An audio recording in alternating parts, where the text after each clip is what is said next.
हरे कृष्णा कृष्णा कृष्णा हरे हरे, हरे राम राम राम हरे हरे। दैवी वर्णाश्रम क्या है?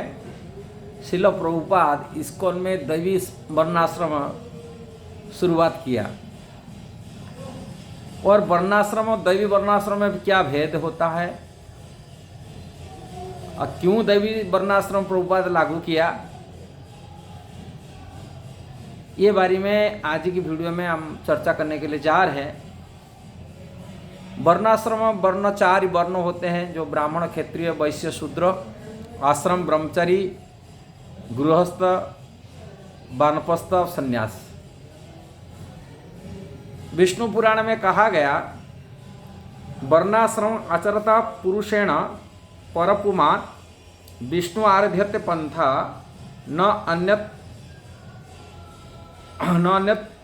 तत्तोषण कारणम।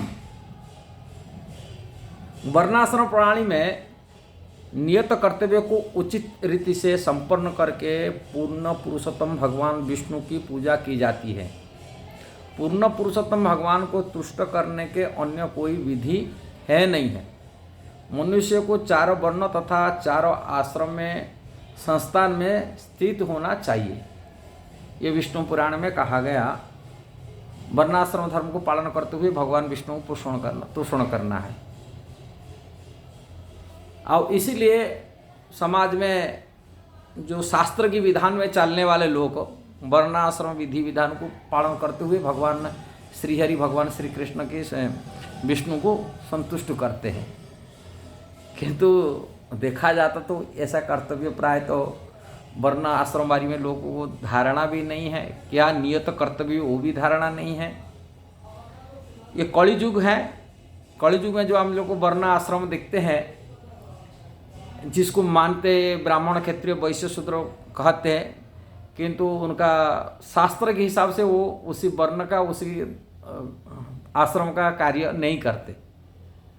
देखा जाता है शास्त्र में। देखें, कोई हजारों से कोई एक बिरला हो सकता है नियम कर्तव्य करता, नहीं तो नहीं करते, प्राय तो नहीं करते।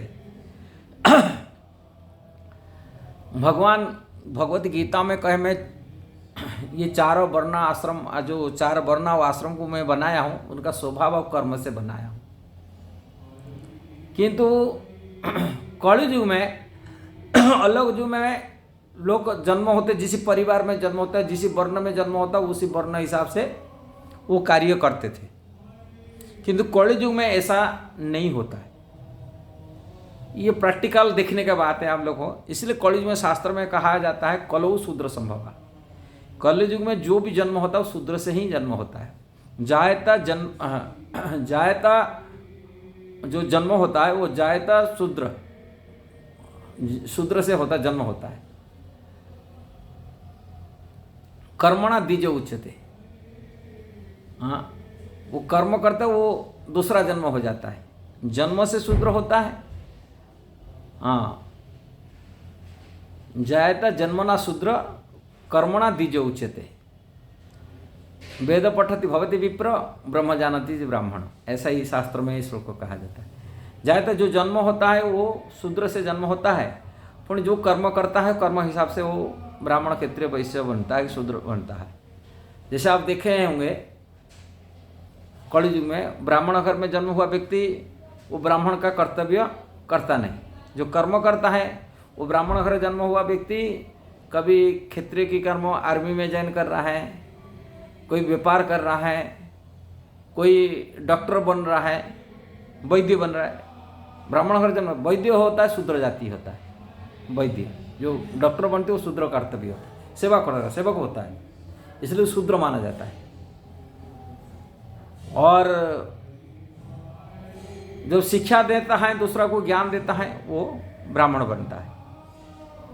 इसलिए ब्राह्मण अगर जन्म हुआ व्यक्ति, किंतु वो कर्तव्य अलग अलग जगह होता है, उसी हिसाब से वो स्वभाव भी उसी हिसाब से, जो कर्तव्य जैसा करता है उसी हिसाब से स्वभाव भी बनता है, कर्म के हिसाब से स्वभाव भी बनता है। इसी कारण से वो जन्म से तो ब्राह्मण नहीं हुआ, किंतु कर्म से वो अलग अलग वर्ण बन गया।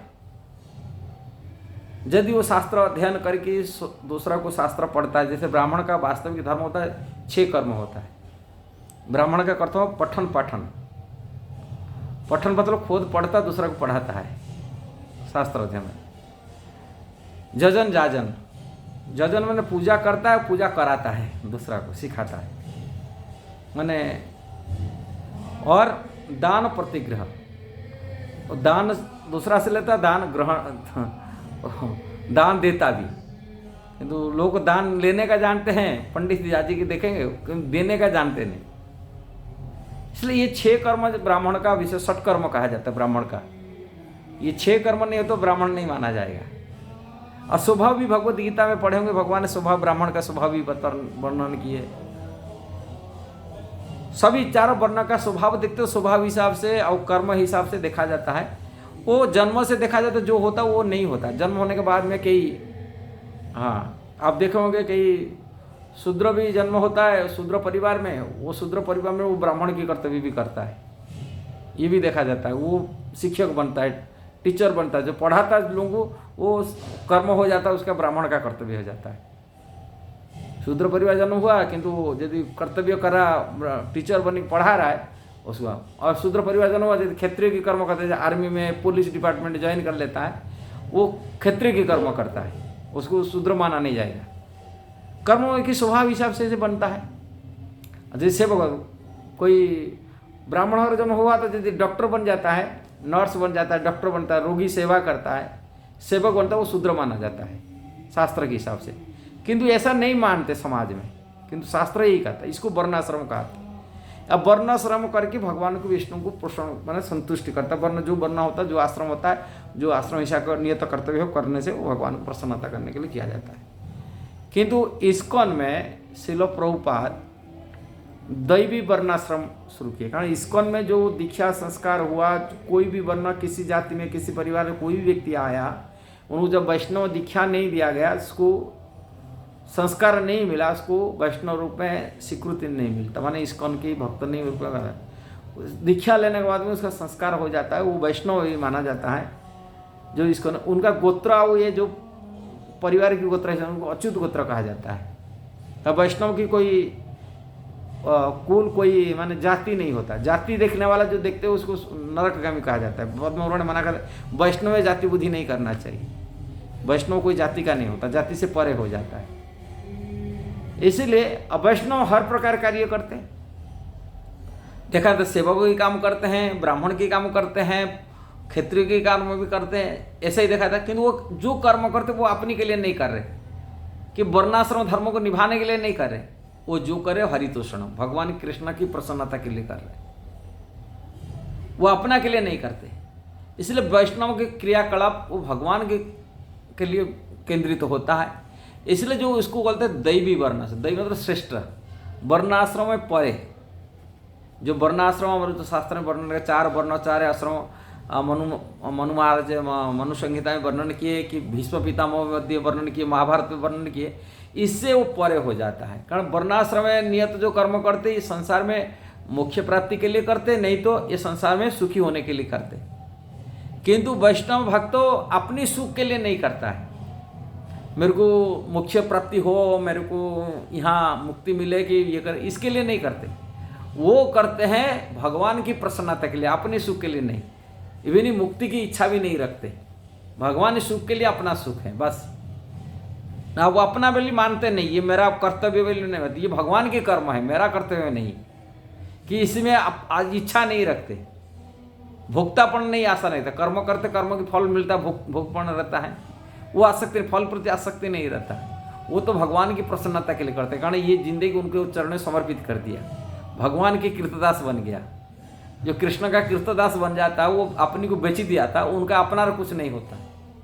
इसलिए उनके समर्पित ही जो कर्तव्य किया जाता है उसको दैवी वर्णाश्रम, भले ही वो रहता है उसको दैवी वर्णाश्रम प्रभुपाद नाम रखे, ये श्रेष्ठ है। जैसे ही उसका कर्तव्य सत्वगुण, रजोगुण, तमोगुण ऊपर नहीं आता है, उसके 3 ऊर्ध्व सत्व स्तर कहा जाता है। उनका कर्तव्य 3 गुण के अंदर में नहीं जाता है। कर्म करता है किंतु वो कर्म अपना के लिए नहीं कर रहा है, अकर्म अंदर कहाँ आएगा? उसको तो भगवान के लिए कर्म करता है, अपना नहीं कोई कर्म करता है। जो भगवान प्रीति के लिए कर्म करते हैं, विष्णु प्रीत्यार्थ माने कृष्ण प्रीत्यार्थ कर्म करते हैं, वो कर्म भौतिक कर्म जैसा नहीं माना जाता है।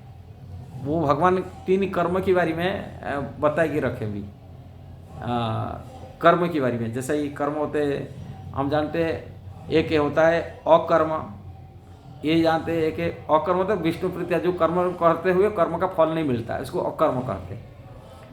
दूसरा विकर्म, जो शास्त्र मना करता है ये कर्म नहीं करना चाहिए। और एक सकर्म माने सकाम जनित कर्म। सकाम जनित कर्म वेद अध्ययन कर्म इस तरह से वर्णाश्रम वालों को करते, सकाम जनित सत्कर्म करते। इसको सकम शास्त्र कहता है, यही वर्ण हिसाब से यही आश्रम हिसाब से कर्तव्य करो, उसको सत्कर्म कहा जाता है। अब भक्त ना सत्कर्म करता है ना विकर्म करता, जो शास्त्र विरोधी कर्म करता है ये भी नहीं करता। वो एक ही कर्म करता है, अकर्म। वो कृष्ण प्रीत्यार्थ कर्म करता है।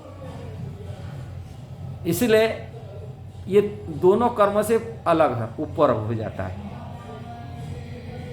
इसलिए भक्तों की जो क्रियाकलाप संसारी लोग नहीं समझ पाते, इसीलिए इस्कॉन को बहुत लोग कमेंट करते। इस्कॉन को आप वर्णाश्रम धर्म पालन नहीं कर रहे हैं, इस्कॉन तो ऐसा ही है, वो है। उनको भक्तों की कर्तव्य क्या होता है उनको मालूम नहीं। कारण भक्त जो कर्तव्य करता है भगवान के लिए करता है, अपना के लिए नहीं करता है। इसलिए बहुत लोग इस्कॉन की क्रियाकलाप को नहीं समझ पाते और उपवास करते। भगवान कहते हैं, भगवान जो आते हैं उनको उपवास लोग करते हैं, ऐसे मूर्ख लोग ऐसे उपवास करते हैं। इसमें कोई, किंतु भक्तों के कर्तव्य बहुत ऊपर होता है, संसारिक स्तर में नहीं होता है, नहीं समझ पाते लोग। इसलिए वर्णाश्रम, दैवी वर्णाश्रम यही है जो भगवान के प्रीति के लिए जो कर्म किया जाता है, से भले पुजारी सेवा हो कि झाड़ू लगावा सेवा हो कि मंदिर मार्जना का सेवा हो कि कोई भी सेवा करते, भगवान की प्रीति के लिए जो कर्तव्य किया जाता है, और वो कर्म रहित करने वाला व्यक्ति वो चारों वर्ण से, चारों आश्रम से ऊपर हो जाता है, उसको दैवी वर्णाश्रम के लिए प्रभुपाद नाम रखे। ये वीडियो जो सही लगा जरूर उसको शेयर करना, सब्सक्राइब करना, लाइक कमेंट देना। हरे कृष्णा।